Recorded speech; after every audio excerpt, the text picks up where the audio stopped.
নমস্কার বন্ধুরা, ডোনার রান্নাঘরে আপনাদের সকলকে স্বাগত জানাই। এই বর্ষার দিনে বিস্কুট দিয়ে চা খেতে একেবারেই ভালো লাগে না, তাই চট করে বানিয়ে ফেলুন সুজি দিয়ে মজাদার একটি স্ন্যাক্স। চা বানানোর আগেই এটা তৈরি হয়ে যাবে।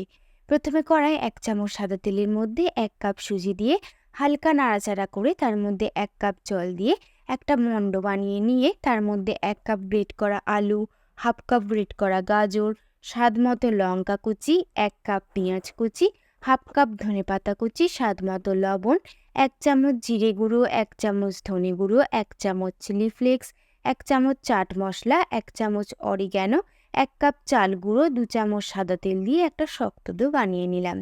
থালায় সাদা তেল ব্রাশ করে তার মধ্যে সুজির মিশ্রণটা ছড়িয়ে দিয়ে ছুরির সাহায্যে এইভাবে লম্বা লম্বা করে কেটে নিয়ে একটা ফ্রাইং প্যানে সাদা তেল গরম করে তার মধ্যে বানানো স্ন্যাক্সগুলোকে দিয়ে লো টু মিডিয়াম ফ্লেমে লাল লাল করে ভেজে তুলে নিলাম। তৈরি হয়ে গেল অত্যন্ত মুখরোচক সুজি দিয়ে তৈরি স্ন্যাক্স। ভিডিওটি ভালো লেগে থাকলে অবশ্যই লাইক, শেয়ার এবং কমেন্ট করে নেবেন। ধন্যবাদ।